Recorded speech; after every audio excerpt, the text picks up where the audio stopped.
besta do Apocalipse tem vários significados. Um deles é a cidade das 7 colinas, Roma, sede do Império Romano, que matou o Salvador do mundo, Yahushua HaMashiach. Esta cidade é importante, pois ela é a cidade onde começou a 6ª sub-raça, a raça latina. Sub-raça por ser uma mistura da raça ariana com a raça adâmica do Éden. É claro que a besta do Apocalipse é muito mais do que Roma, é todo o sistema religioso e político global.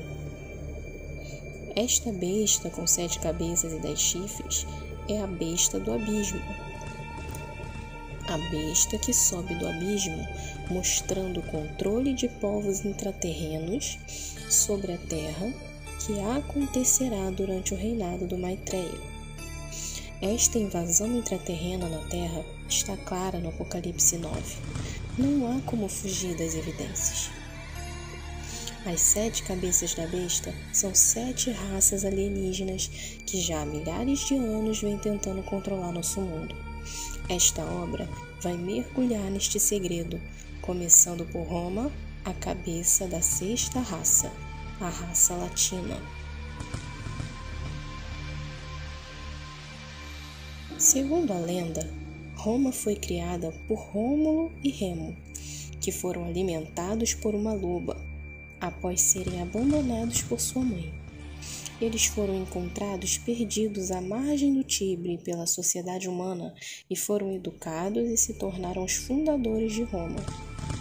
Mas o que salvou a vida deles foi a loba que o amamentou. Rômulo e Remo eram filhos de Rhea Sílvia, uma sacerdotisa vestal com Marte, o próprio deus Marte. Sílvia foi forçada a ser sacerdotisa por seu tio Amulho, que tirou o pai de Sílvia, Númitor, do trono da mítica Alba Longa. Foi o tio dela que ordenou sua prisão, quando soube que ela estava grávida e o jogou às margens do Tibre, onde a loba o amamentou. Amulho fez isso pois temia que eles tomassem de volta o trono que ele tinha usurpado do avô dos meninos. Quando os meninos cresceram, eles fizeram isso. Retomaram o reino. Quando retomaram o trono, construíram uma aldeia onde foram encontrados, e isso foi o início de Roma. Depois, houve guerra entre eles por poder e Rômulo matou Remo. Esta é a origem mítica de Roma. Os fundadores, por esta lenda, eram filhos de Marte. Os mistérios lendários da fundação de Roma são importantes, pois nesta região surgiu a raça latina. Lendas sobre a origem de Roma. A lenda de Remo, Rômulo e a lenda de Enéas. O mito de Rômulo e Remo, a fundação de Roma segundo o mito, Rômulo e Remo, irmãos gêmeos, eram filhos do deus Marte, também conhecido como Ares, seu nome grego, e da mortal Rhea Sílvia, filha de Númitor, rei de Alba Longa. Amulho, irmão do rei Númitor, deu um golpe de estado, apoderando-se da coroa e fazendo de Númitor seu prisioneiro. Rhea Sílvia foi confinada à castidade para que Númitor não viesse a ter descendência. Entretanto, Marte desposou Rhea, que deu à luz aos gêmeos Rômulo e Remo. Amulho, rei usurpador, ao saber do nascimento das crianças, as jogou no rio Tibre. Contudo, a correnteza jogou-os à margem, e os irmãos foram encontrados por uma loba que os teria amamentado e cuidado até que foram achados pelo pastor Faustulo, que junto com sua esposa os criou como filhos. Quando adulto, Remo se indispôs com pastores vizinhos. Estes o tomaram e levaram à presença do rei Amulho, que o encarcerou. Faustulo revelou a Rômulo as circunstâncias de seu nascimento. Este foi ao palácio e libertou o irmão, matou Amulho e libertou seu avô. Númitor recompensou os netos, dando-lhes direito de fundarem uma cidade junto ao rio Tibre. Os 2 irmãos consultaram os presságios e seguiram até a região destinada à construção da cidade. Remo dirigiu-se ao Aventino e viu seus abutres sobrevoando o monte. Rômulo, indo ao Palatino, avistou 12 aves. Fez então um sulco por volta da colina, demarcando Pormérium, recinto sagrado da nova cidade. Remo, enciumado por não ser o escolhido, escarneceu do irmão e, num salto, atravessou o sulco, sendo morto por Rômulo, que o enterrou no Aventino. Rômulo, após a fundação da cidade de Roma, preocupou-se em povoá-la. Criou o Capitólio, um refúgio para todos os banidos, devedores e assassinos da redondeza. A notícia da cidade se espalhou e os primeiros habitantes foram chegando, principalmente latinos e sabinos. Rômulo, após longa batalha com os sabinos, firmou acordo com Tito Tácio, seu rei, e com este reinou sobre uma só nação, na grande cidade de Roma. Atribui-se também a Rômulo a instituição do Senado e das Cúrias. A lenda de Enéas e o surgimento do povo latino. Enéas, herói troiano, segundo a lenda, filho do mortal Anquises e da deusa grega Afrodite, ou Vênus, seu nome latino. Após a queda de Troia, Enéas reuniu seus sobreviventes e fugiu em uma jornada de muitas adversidades, até que por fim eles chegaram ao rio Tibre. Latino, rei dos habitantes desta região, os recebeu cordialmente. Alguns anos antes, Latino recebera uma profecia que dizia que sua filha Lavínia seria desposada por um estrangeiro que viria de muito longe. Este daria a Latino descendência e elevaria seu nome como nome de uma nação. Lavínia, porém, era noiva de Turno, rei dos Rótulos, que, ao saber da chegada de Enéas, prontamente lhe prestou combate. Enéas e os troianos receberam apoio dos súditos de Latino, venceram em batalha os Rótulos. Enéas matou Turno, casou-se com Lavínia e sucedeu ao rei Latino. Morto em combate e, conforme a profecia, governou o povo que veio a se chamar Latino. O mistério da fundação de Roma se mistura ao mistério do surgimento da raça latina, uma mistura de semitas e arianos. Falaremos dos arianos mais tarde. Esta raça hoje é uma das mais numerosas do mundo. O tempo passou e agora estamos perto da chegada da besta do Apocalipse, que tem sua rotunda nas 7 colinas de Roma, e isso coloca Roma em uma posição importante no misticismo global. No poder do mundo romano, houve várias raças alienígenas agindo em simbiose. As mais importantes são os capenses e os marcianos, que também são 2 cabeças da besta. Vocês se lembram que eu falei no vídeo passado sobre Diana e Dianos, né? Quando eu dei uma pincelada sobre os Pleiadianos ou Pleiadianos. Então, né? Herodiana e Herodes. Herodiano. Você sabia que há uma probabilidade muito grande de Herodes ou Herodianos e Herodiana, que era sua mulher, terem sido reencarnações de Samael e de Lilith? Sim, porque no livro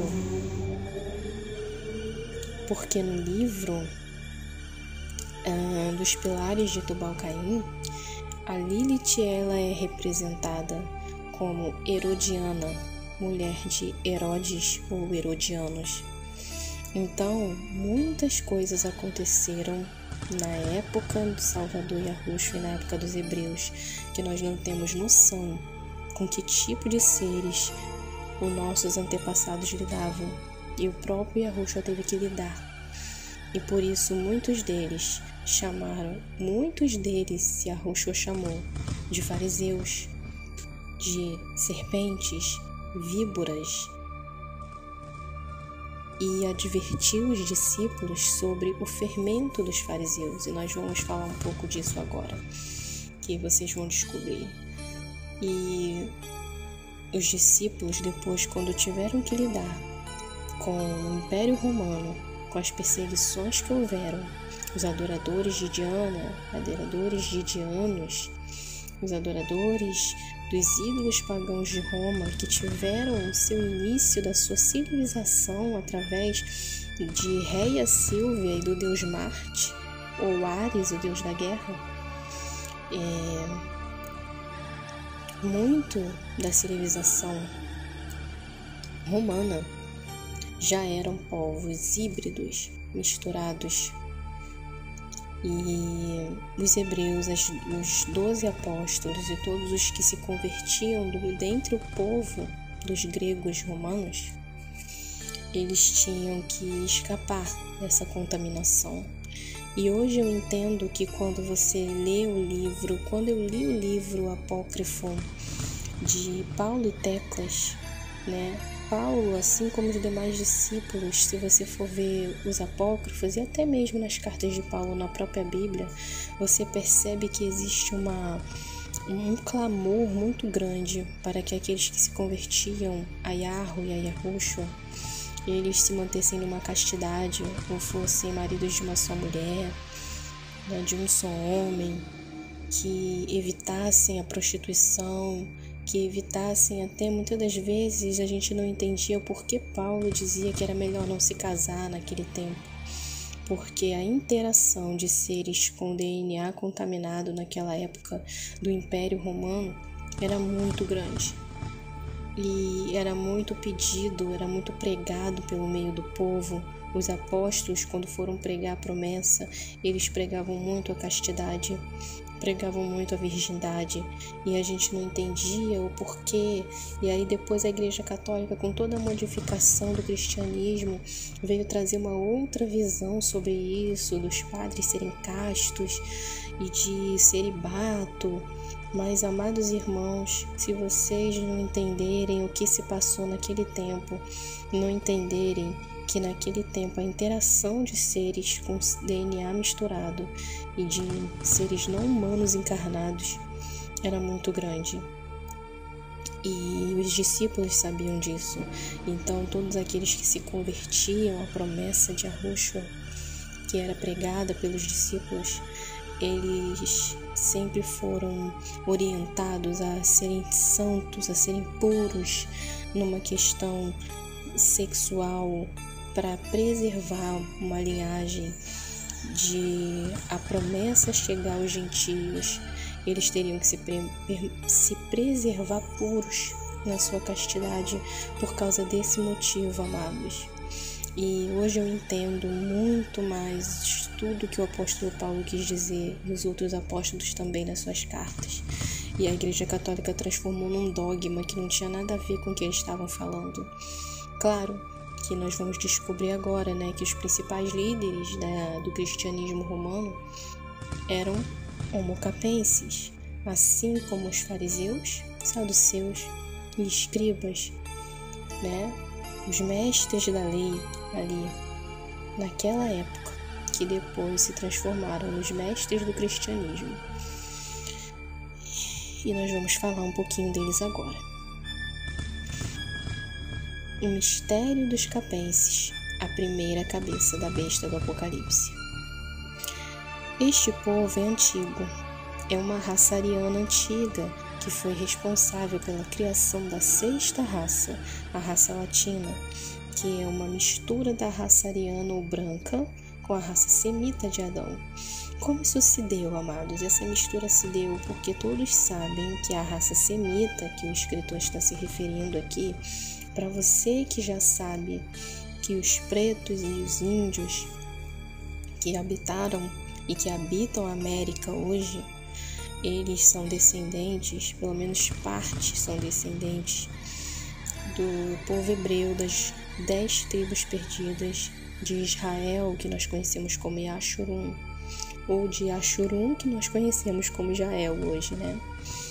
Tirando os vermelhos, né? Os pele vermelhas, que eles são descendentes dos fenícios, e os fenícios são descendentes aí desses outros povos que a gente vai estar falando das 7 cabeças da besta, tá? Tirando os pele vermelha, né, todos os outros índios supostamente nomeados, encontrados aqui na América a partir do exílio, eram das 10 tribos, os incas maias astecas. Se você assistir ao filme Apocalíptico, você pode notar que existem 2 facções de tribos mostradas nesse filme, né?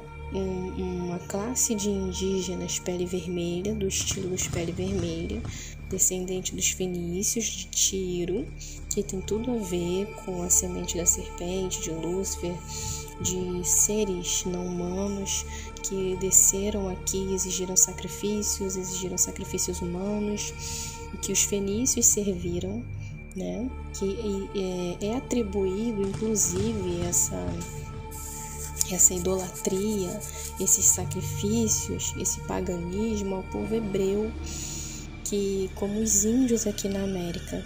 Mas existiam 2 classes de indígenas. Existiam esses das peles vermelhas, que são chamados vermelhos, né, que são descendentes de uma das 7 cabeças da besta, como eu acabei de relatar, a cidade de Tiro, os fenícios, né, que eram povos totalmente que faziam sacrifícios a ídolos pagãos mesmo. Claro, o povo hebreu se corrompeu com todo esse paganismo, por isso eles foram para o exílio.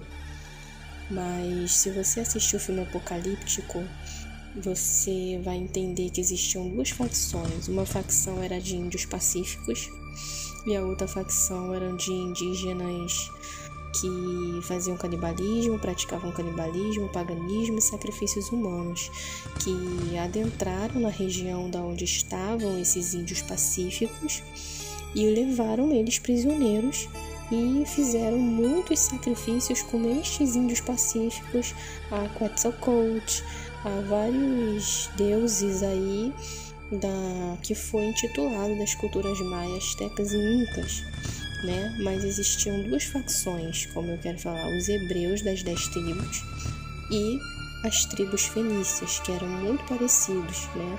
Por também serem descendentes semitas, mas que tinham uma linhagem puxada já para os vermelhos de uma outra raça alienígena que veio de fora, que nós vamos comentar nessa série de vídeos. Então, nós sabemos que após isso, os brancos, né, da raça ariana, que povoaram a Europa, né, invadiram as Américas, né, com o cristianismo de Roma e com as suas ramificações, né, porque os brancos europeus eles descendem da raça ariana e de várias raças arianas, porque a raça ariana são 10 povos que constituem a raça ariana. E esses arianos que entraram aqui como colonizadores escravagistas e que roubaram a identidade dos hebreus e se fazem hoje passar por judeus, né, instituídos pela ONU em 1948, são descendentes da raça ariana ou branca, e a gente sabe que através da escravidão e da invasão das Américas eles estupraram vários indígenas e pretos, e com isso nasceu a raça latina. Por isso que o livro está dizendo que é uma mistura, a raça latina é uma mistura da raça ariana ou branca com a raça semita de Adão. O poder deste povo na nobreza oculta é profundo.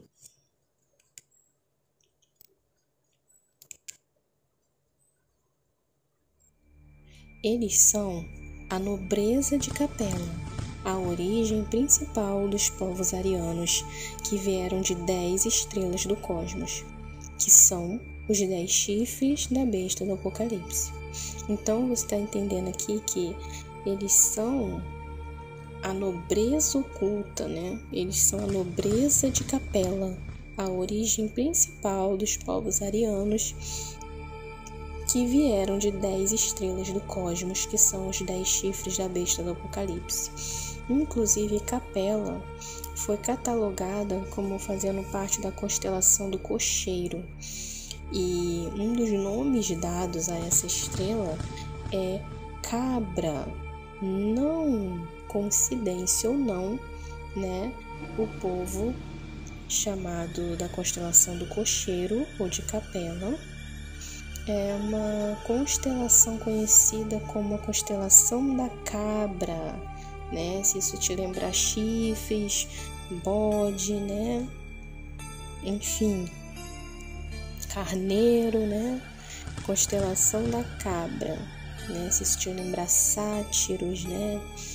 E coisas do tipo, não é mera coincidência. Na verdade, eu citei raça ariana, mas os capenses não são arianos puros. Eles são híbridos de 4 raças. Olha como a questão é complexa. Na verdade, eu citei raça ariana, mas os capenses não são arianos puros. Eles são híbridos de 4 raças. A raça ariana de Capela, ou Anunnakis, os reptilianos e uma raça semita que vem de mundos paralelos. Então, olha bem, segundo o autor, existem humanos em mundos paralelos como o nosso. São homens que foram levados da Terra e se criaram nos mundos paralelos. Este povo é poderoso e conseguiu entrar na 4ª dimensão, no ponto que chamamos de unicórnio, onde tem seres do caos e da luz, pois é formado por vários mundos situados na dimensão tempo, entre a 3ª e a 5ª dimensões. Os capenses são testemunhas oculares da história, e é o cimento das forças do caos, criando uma teia que levará o mundo a ser governado pelo anticristo. Entre todos estes chifres, o principal é o chifre de Capela, os que fundaram Atlântida e o continente hiperbóreo.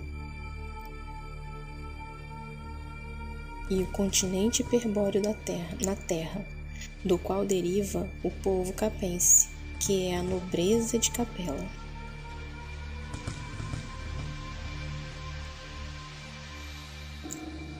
Os poderosos capenses, desde este tempo, controlam a nobreza europeia junto com a loja negra reptiliana, a Ordem dos Dragões, da qual Drácula já foi o cabeça antes de se retirar para o umbral. Amados, parece brincadeira, né? Parece que eu tô falando de ficção, né? Drácula? Como assim? Né? Alguns pensam que é só filme, né? Que é só ficção.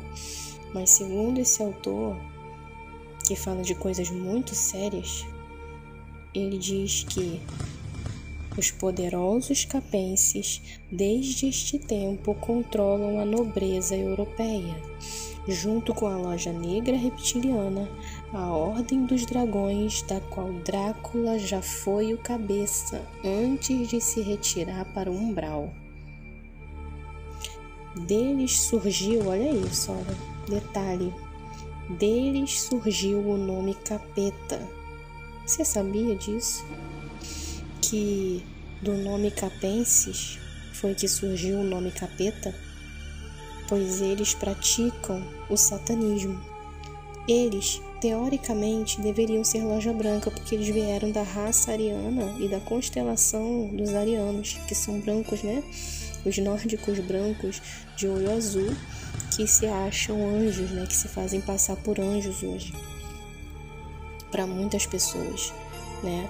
Mas eles deveriam, teoricamente, ser loja branca, mas não são. Eles são loja branca só para equilibrar a energia cósmica, pois lá no fundo eles são loja negra, seguindo o caos. Por isso surgiu o nome capeta. A loja branca existe, mas os capenses nunca foram loja branca. Eles sempre foram loja negra. Nós estamos falando aqui dos capenses denominados de homocapenses. Tem os exilados de Capela, que são maioria raça ariana e de loja branca, que cultua aí anjos caídos e Lúcifer. E nós temos aí a loja negra, que segue o caos, as trevas, a escuridão, demônios mesmo, que trabalha com invocação de magia negra, né? E os homocapenses, eles são uma ramificação dessas raças arianas de Capela que decidiu trabalhar com a magia negra. E a gente vê isso em muitos filmes aí, Senhor dos Anéis, Harry Potter. A gente vê aí em vários filmes medievais de fantasia e magia. Você sempre vai ver o lado negro e o lado branco, né? Star Wars, né? O lado negro da força, né? O lado branco da força. Então, isso aí tudo tá contando essas histórias que eu estou agora dizendo para vocês aqui, da realidade de que todos esses filmes de suposta fantasia falam. Então, eles são loja branca só para equilibrar a energia cósmica, porque eles sabem que tem que haver um equilíbrio entre a luz e as trevas, suposta luz e trevas, né? Pois lá no fundo eles são loja negra trabalhando para a chegada do caos e não para que a loja branca assuma o controle. Eles trabalham para o caos, eles escolheram trabalhar com o caos, com o terror, diretamente. A loja branca existe, mas os capenses nunca foram loja branca, eles sempre foram loja negra. Eles eram os magos de Atlântida que trabalharam com a energia do caos e por isso o continente foi descoberto, ou melhor, eles eram os magos de Atlântida que trabalharam com a energia do caos e por isso o continente foi destruído. Estes seres atraíram muita força maligna para a Terra. Eles são híbridos com povos intraterrenos e de mundos paralelos. Os exilados de Capela, que seguem a loja branca, como eu acabei de falar para vocês aqui, são loiros e têm geralmente os olhos azuis. Já os capenses ou homocapenses são o lado obscuro dos filhos de Capela, entendeu? Loja branca e loja negra, o lado obscuro dos filhos de Capela. Uma outra série que retrata essa dualidade também é Game of Thrones, tá? Ali tem vários ali, né? Você vê muitas citações aí dos 7 deuses, né?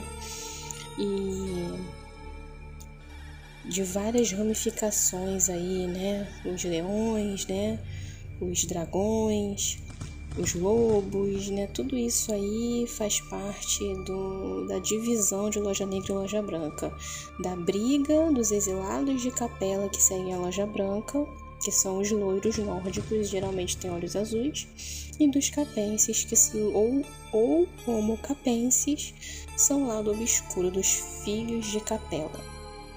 Os magos de Atlântida que resolveram trabalhar com a magia do caos, com a magia negra, né? Você vai encontrar isso também na série Nimue, né? Onde você vai ver ali muitos padres da Igreja Católica perseguindo os feéricos, né? Na série Cursed, que eu já mostrei um pedacinho do trailer para vocês, falei um pouco no último vídeo sobre o grau luciférico, né? Que é o sangue da rosa. O sangue da rosa, os Pendragons e os casamentos de fada. Eu falei um pouquinho da história de Nimue, da série Cursed, que ali mostra a perseguição dos padres católicos que estão impregnados de homocapenses, perseguindo os feéricos da loja branca, né, que fazem parte dos descendentes dos exilados de Capela que seguem a loja branca ou arianos, né?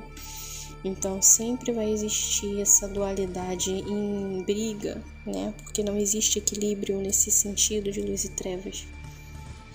Onde existe dualidade não há paz, e o reino de Yahushua na terra vai ser para provar que só vamos ter a verdadeira paz quando o caos for eliminado da terra. Enquanto houver dualidade, não há paz.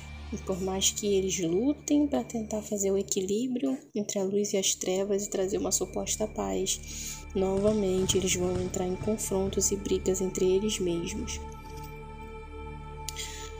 A maçonaria do Priorado de Sião alega que os capenses sempre estiveram em momentos históricos, agora que vocês vão prestar atenção, queridos. A maçonaria do Priorado de Sião alega que os capenses sempre estiveram em momentos históricos, como a morte de Yahushua na Via Dolorosa, na morte de João Batista e outros eventos santos.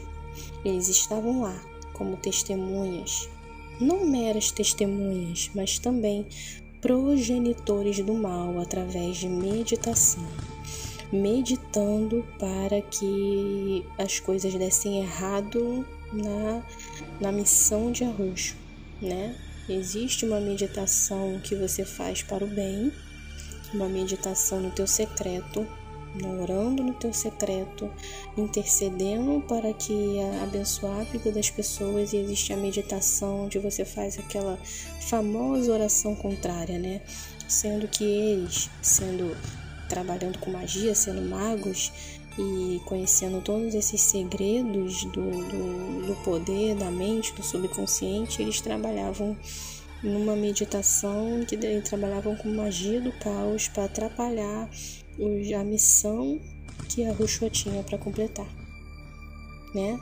Então, o autor está dizendo que a maçonaria do Priorado de Sião alega que os capenses sempre estiveram em momentos históricos, como na morte de Yahushua, na Via Dolorosa, na morte de João Batista e outros eventos santos.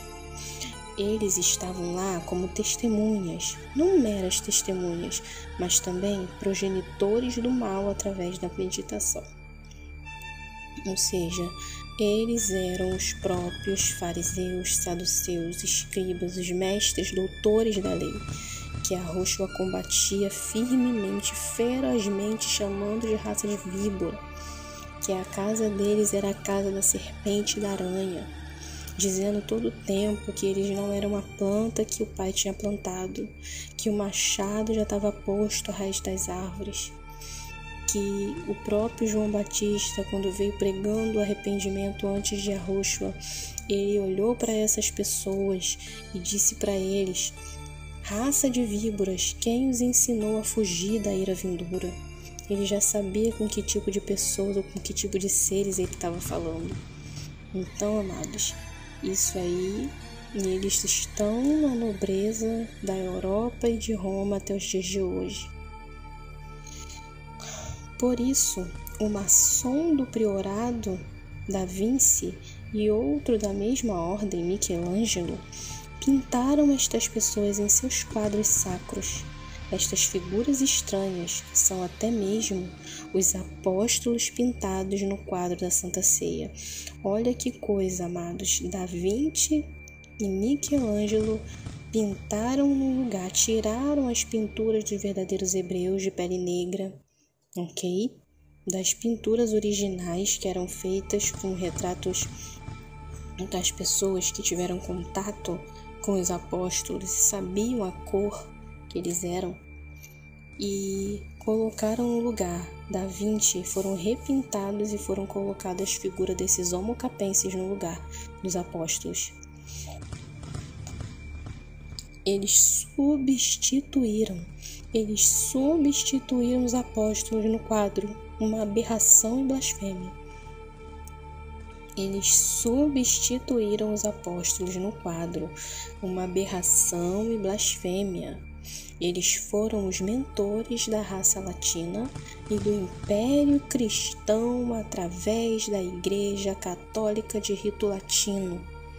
Foram eles que mudaram na Bíblia, presta bem atenção, foram os homocapenses que mudaram na Bíblia o nome de Yahushua para Jesus. Toma essa. E o nome sagrado com o nome do Eterno para Deus, um nome pagão derivado de Zeus. Os capenses seguiam a linha de Mitra, o mito solar, que na verdade não era veneração do sol terreno, e sim veneração indireta das 10 estrelas de onde a raça ariana veio, ou seja, a constelação do cocheiro, constelação onde ficava a capela. O sol é apenas um subterfúgio usado. Eles usam o sol como sagrado, em homenagem às estrelas de onde vieram. Foi por isso que trocaram o 7º dia, que ele chama aqui de o sagrado sábado hebreu, pelo domingo, fazendo os cristãos adorar o mito solar, o culto ao domingo. Indiretamente, cultuam o poder capense, o poder dos 10 chifres da besta do Apocalipse. Apocalipse mostra que os 10 chifres entrarão em guerra interna, como eu estava falando anteriormente para vocês. Estes 10 povos arianos na Terra. Apocalipse mostra que os 10 chifres entrarão em guerra interna, estes 10 povos arianos na Terra, e um deles governará sobre os outros, quando 3 chifres forem destruídos numa guerra mundial. Este que terá o poder é o 8º chifre, é número da hierarquia de capela ou capense. Este 8º chifre mostrará sua verdadeira face e colocará o anticristo como o único governante mundial, perseguindo milhões e começando uma guerra violenta contra dissidentes dentro do próprio reino da besta, ou seja, quando a Loja Branca pensar que instaurou a nova era de Aquários e que agora os deuses da antiguidade, os deuses de Atlântida, aquele povo que se acha anjo, começarem a governar junto com Maitreya, os homocapenses, junto com reptilianos, draconianos, os escorpiões, que a gente vai falar em outra oportunidade, que são os filhos do próprio Terron, os híbridos construídos através do caos e da escuridão, na Terra, são guerreiros do inferno na Terra mesmo, tem até citação na Bíblia, e eles vão entrar numa guerra junto com o filho do abismo, o filho do caos, vai vencer o Maitreya. E eles vão começar uma perseguição contra a própria Loja Branca, E a Loja Branca vai ter que fugir para os mundos intraterrenos. E aí só o filho do caos vai governar. O povo capense sabe que o anticristo do Oriente reinará com poder sobre-humano. Por isso, apoiará seu reino e com ele matarão milhões em todo o mundo. Eles usam a estrela de 8 pontas, ou octógono, como símbolo. É o símbolo do povo, usado em pinturas primitivas nas cavernas do mundo todo. Sabe qual é esse símbolo do povo, querido? Você já ouviu falar no Cthulhu, nas lendas de Lovecraft? O mito de Cthulhu, no filme também Piratas do Caribe, Davy Jones, aquele ser que vem dos mortos do abismo, que tem a cara de polvo, esse é o símbolo do octógono, que é o símbolo do Deus a qual os homocapenses servem, que é o próprio caos, o próprio filho da escuridão, o próprio Dajjal, o anticristo. Então, é esse aí que eles servem. Trabalham diretamente com magia negra, com os seres da escuridão, os próprios seres que são citados nas lendas Lovecraftianas, como Cthulhu, Nyarlathotep,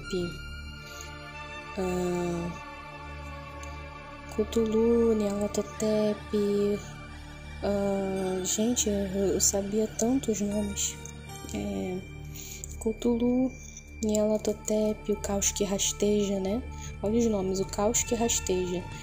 Cthulhu, Nyarlathotep, Yusokot, né? Yukot, Yusogot. Tem também a cabra de 1000 jovens, né? Que eles chamam de... Como é que é, meu pai, o nome?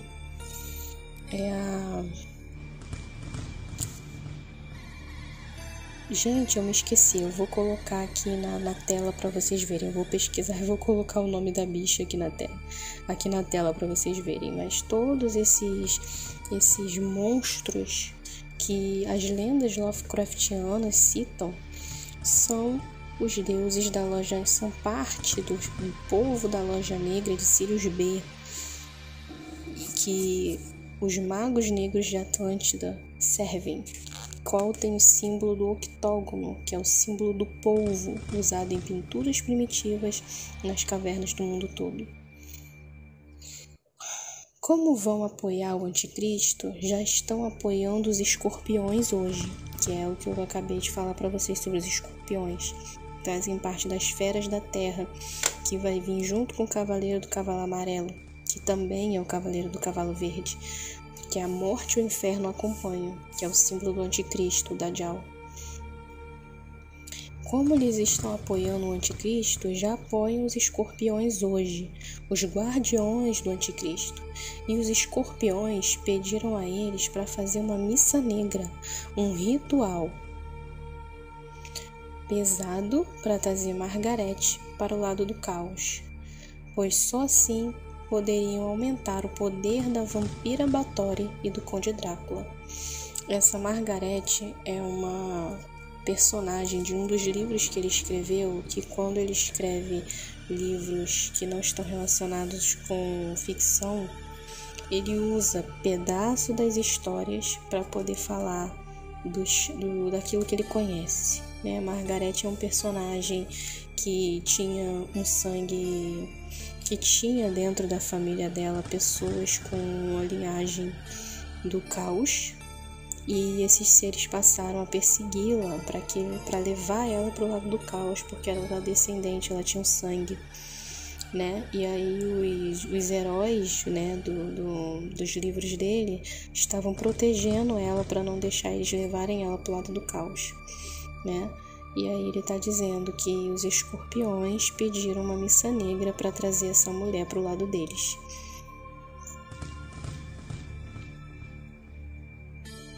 E Gael detectou isso e um comando do Triângulo Dourado se materializou por teleportação dentro da Missa Negra num subterrâneo da Itália. Lá, eles viram os capenses, um povo terrível, com poder no olhar, poder de controle mental. Havia um homem usando a estrela de 6 pontas no peito que estava dirigindo o ritual, mas o verdadeiro líder usava a estrela de 8 pontas e estava sentado num trono.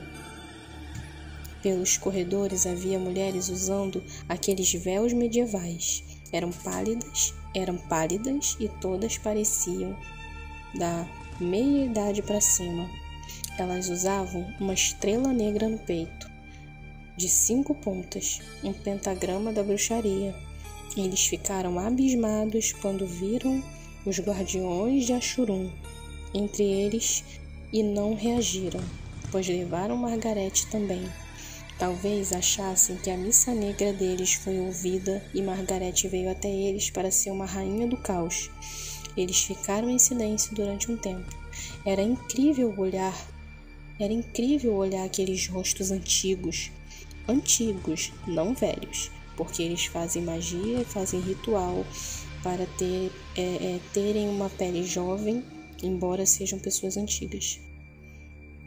Lá do passado, que tem o poder de atravessar dimensões e de manipular o tempo, tá? Os Homo capenses, eles têm esse poder de controlar o tempo. Era incrível olhar aqueles rostos antigos, não velhos. Pareciam rostos do passado, imortais que tinham visto as cenas do sofrimento de Arroxoa, a travessia do Mar Vermelho, a destruição de Pompeia e outros eventos históricos. O grupo de Ashurum, ou Israel, ficou um tempo parado, observando tudo, abismados. Depois, um capense veio na direção de Margarete, e Filipe não se conteve. Pegou sua espada e o atacou com ferocidade. Só que os capenses conseguem viajar no tempo. Num segundo, tudo sumiu e eles estavam numa caverna escura no subterrâneo de Roma. Eu fiz algo errado? Indagou Felipe confuso. Sim, perdemos o contato com eles. A gente estava no meio de uma missa negra capense, um povo poderoso que controla o tempo e a mitologia global, respondeu Alan. Acho que nunca mais teremos uma oportunidade como esta. E o que eu poderia fazer? Deixá-los tocarem Margarete? Creio que eles a levariam para outro lado se tocassem nela. Sim, você tem razão, eles são muito perigosos. São parte da alta cúpula da pirâmide Illuminati. Mas nós vimos algo histórico. Estes malditos comemoraram a morte de Arroxoa no madeiro. Eles viram tudo, estavam lá, até que a terra se rachou e eles foram castigados, atacados por anjos, mas conseguiram fugir e estão aqui. Só o Armagedon queimará esses seres, espero. O caos continuaria a fazer rituais para que Margarete voltasse para eles.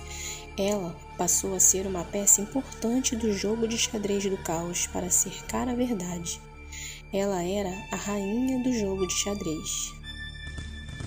Então, amados, esse é um pedaço, essa é uma parte sobre os Homo capenses, ok? E agora, para encerrar essa primeira parte dos nossos vídeos a respeito dos Homo capenses, para que nos próximos a gente possa falar das outras cabeças da besta do Apocalipse, eu vou citar mais um trechinho da história a respeito da tal da Margarete, que tinha um parentesco com os Homo capenses e eles estavam fazendo magia para levar elas para o lado do caos, enquanto os guerreiros de Israel, estavam tentando protegê-la, E eu vou citar um pedacinho para vocês aqui, que dentro do meio da ficção da história, ele joga parte da verdade, Então eu vou fazer essa última citação aqui para vocês terem uma ideia do que acontece e das práticas desses Homo capenses. A escavação estava truncada e difícil, como houvesse uma força invisível impedindo. Após um tempo demorado, eles conseguiram tirar o caixão da cova, içando ele para o claro, com uma corda para avaliarem o corpo da defunta. Quando eles estavam tirando os pregos do caixão, algo estranho aconteceu. Um vento quente, oposto ao vento gelado que estava açoitando eles, soprou no cemitério, e seres obscuros começaram a se manifestar ao redor do túmulo. E Gael não tinha visto eles ainda e estava pensando que os familiares dela tinham medo de que ela voltasse à vida e se vingasse dos magos, que a mataram por magia, pois tinham colocado dezenas de pregos para impedir que a tampa se abrisse. Ela notou que Papanduva e Martinelli estavam estáticos, olhando para cima, e quando acompanhou a visão deles, viu todos aqueles seres cercando o túmulo. Ela notou que não eram os familiares dela. Ela notou que não eram os familiares dela. Não eram humanos. Eram os capenses. Eles tinham os rostos pálidos e as roupas eram antigas. Eles emanavam uma expressão estranha, misto de indiferença e ao mesmo tempo de ódio, como se eles tentassem esconder o ódio que sentiam. Havia centenas deles que já tinham acompanhado a história humana, figuras do passado remoto que tinham acompanhado a morte de Yahushua e a última ceia. Eram testemunhas oculares da história, demônios quase humanos habitando espaços paralelos entre nosso mundo e a eternidade. Papanduva e Martinelli e Igael ficaram sem saber o que fazer, mas Igael resolveu agir e retirou o último prego do caixão. Quando ele puxou a tampa, viu um cadáver que parecia ainda estar vivo, como se estivesse dormindo. Estando com os olhos fechados, mas apresentava uma vitalidade assustadora na pele e na expressão do rosto. Sentindo que não teria tempo para decepar o pescoço, ela resolveu enfiar a estaca no coração. Mas o vento se tornou um redemoinho poderoso e ela com seus amigos foram arremessados para longe do túmulo, antes de executarem a perfuração com a estaca. Os capenses sumiram e se converteram em areia e vento escaldante, revolvendo o cemitério e escondendo para sempre o lugar do túmulo da vampira. Quando a tormenta terminou, os três perceberam que seria difícil achar o túmulo da capense, quase impossível. Ela sabia que os capenses agiam por magia, mas não sabiam que eles tinham tanta força para chegar a revolver o cemitério. Então, amados, nós vemos aqui que os homocapenses são a primeira cabeça da besta do Apocalipse, que acompanharam toda a história. Eles fazem parte, os espíritos que habitam esses corpos fazem parte dos exilados de Capela. E quando você ouviu falar dos exilados de Capela em algum lugar, essa história dos exilados de Capela, ela está se referindo ao exílio dos anjos caídos, que, como eu já disse em outros vídeos, quando houve as guerras prímevas em que Lúcifer se revoltou contra o Criador e foi seguir o caos, ou foi tentar fazer um equilíbrio entre a luz e a escuridão, quando eles foram expulsos do céu, eles foram exilados na terra. Eram seres que viviam em condições avançadas, num nível intelectual e espiritual avançado, e como eles desprezaram o ser humano, que era a nova criação que Yahweh estava fazendo, porque todas essas supostas raças alienígenas são povos dos céus, das dimensões, das outras dimensões, onde cada um deles tinha os seus planetas, cada raça tinha o seu planeta, que era a casa dos seres que Yahweh tinha feito. E quando Yahweh começou a criar um ser novo, que era o ser humano, o ciúme desses anjos e o desprezo por chamarem, aí você já viu várias vezes filmes falando de anjos caídos, em que eles comparam o ser humano com o macaco, com o primitivo, os macacos pelados, em tantas literaturas, em tantos vídeos e séries, a gente sabe que eles tinham essa questão toda com o ser humano, esse desprezo pelo ser humano, pelo menos aquela terça parte caída.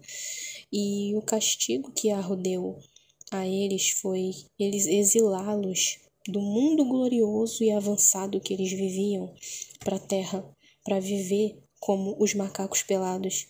E eles teriam que aprender a evoluir depois de tudo em que eles tinham, depois de todo o conhecimento e de toda a vida, de toda uma vida gloriosa que eles tinham nas dimensões superiores, eles tiveram que se adequar ao estilo de vida primitivo dos primeiros humanos antes de Adão. E eles alteraram, tiveram que vestir, como eu disse, quando eles caíram na terra ou foram exilados na terra, e tiveram seus planetas aí evacuados ou destruídos, vai variar aí de muitas versões sobre o assunto. Eles vieram para a Terra e tiveram que vestir a vestimenta do macaco pelado. E aí veio toda essa história do elo perdido, da questão do Homo sapiens, dos eridais, né?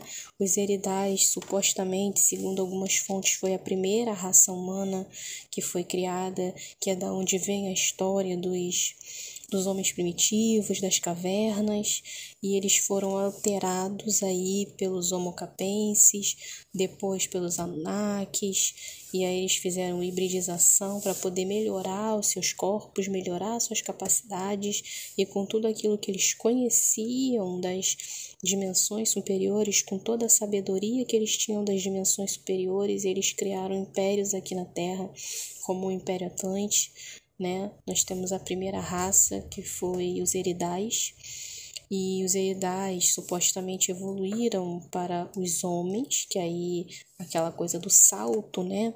Do homem primitivo para o homem sapiens, né? Para o homem erectus, aquela coisa toda, isso tudo foi engenharia genética que eles fizeram para chegar até do eridal para o Homo erectus, isso antes de Adão, tá? Adão estava vivendo separadamente, Adão foi criado separadamente no Éden desses povos antigos, o povo do dia 6, tá? Segundo você vê lá, o dia 6, a gente falou em vídeos passados também, quando a gente falou de o mistério das duas bestas do Apocalipse, eu dei uma pincelada sobre o povo do dia 6 e que homem e mulher os criou, entendeu? E aí depois veio a criação de Adão separadamente, a Bíblia mostra isso, mas a teologia e várias pessoas rebatem isso, falando que foi tempos diferentes de Adão e Eva, mas os 6 dias da criação, queridos, 6 dias da criação foram 6.000 anos. 6.000 anos. Em 6.000 anos muita coisa acontece. E eu posso afirmar para vocês que um dia para o Criador Yahweh é como 1.000 anos, e 1.000 anos como um dia. E o homem, o que foi criado no 6º dia, não foi Adão. Esse macho e fêmea os criou, não foi Adão. Adão foi criado do capítulo 2 para frente. Se você ler com atenção o 1º e o 2º capítulo de Gênesis, você vai perceber que se encerra uma criação no capítulo 1 e no capítulo 2 e 3 começa uma outra diferente, ok? O livro do Gary Wayne, que não tem nada a ver com esses livros aqui que eu tô lendo para vocês, e com outros que eu já li, confirma que existe lá o povo do dia 6. Foram povos que foram alterados para que os exilados de Capela, o mais conhecido para nós como anjos caídos, conseguissem se adequar a viver nesse mundo de terceira dimensão, material limitado, para seres que eram evoluidíssimos e tinham uma vida totalmente diferente. Era como se nós aqui do século XXI, com celular, com internet, com prédios, com escada rolante, com Wi-Fi, tudo que a gente conhece aí de tecnologia, fôssemos removidos para um mundo onde o homem estava ainda na idade da pedra, da caverna, entendeu? E foi isso que aconteceu por eles terem desprezado as novas criaturas que Yah estava formando. Eles foram exilados para a Terra, para essa dimensão mais baixa e mais material, mais limitada, a ter que se adequar à vivência dos primeiros seres humanos que foram colocados aqui na Terra. E aí, com tudo que eles sabiam, que eles conheciam, eles fizeram todas as alterações genéticas, aquele salto, né, o elo perdido entre o eridal e o Homo erectus, Homo sapiens, e aí por aí vai. Né? Nós vamos ter um vídeo, né, especial a respeito dessas 4 raças antecedentes, porque, como eu já disse para vocês em outros vídeos, Adão foi a 5ª raça sobre a Terra, a raça adâmica, foi a 5ª raça sobre a Terra, e que foi a coroa da criação, a obra-prima do Criador, porque todos os outros não foram feitos pela mão do Criador e nem soprado por ele assim de forma especial, como os outros que foram semeados pela ação dos anjos que dava as ordens, né? A criação ela é formada na mente do Criador e os anjos eles colocam em prática aquilo que o Criador sonhou, aquilo que o Criador projetou, né? De uma forma resumida para vocês, né? Então, os Homo capenses eram parte desse povo que veio para cá com as raças arianas, expulsas ou exiladas do seu mundo lá de Capela. E aqui eles começaram a trabalhar com magia do caos, com a magia da escuridão, de Terron, e os outros continuaram seguindo Lúcifer, Loja Branca, magia branca, né? E enquanto eles começaram a trabalhar com a magia do caos, e aí surgiu a subdivisão Loja Branca e Loja Negra, né? Mas todos eles se contaminaram com a energia do caos, né? Mas as 10 raças arianas, dos nórdicos, dos loiros, que se entendem ainda por anjos de luz, eles rejeitam, né, assim que eles são parte da escuridão, né? Eles querem ainda ser anjos de luz, embora tenham dentro de si a semente do caos, e eles enganam, manipulam, eles querem o governo, eles querem o reinado para eles, né? O reinado da terra, eles querem governar a terra. Enquanto os homocapenses, eles querem que o caos governe. Eles querem entregar o poder para o filho do abismo, para o filho da escuridão, para o filho que nasceu da união de Gadriel, né? Posteriormente chamado de Lúcifer Samael ou Metatron. É dessa união que se dividiu aí em 2 seres. Um que é o príncipe da Loja Branca e o outro que é o príncipe da Loja Negra.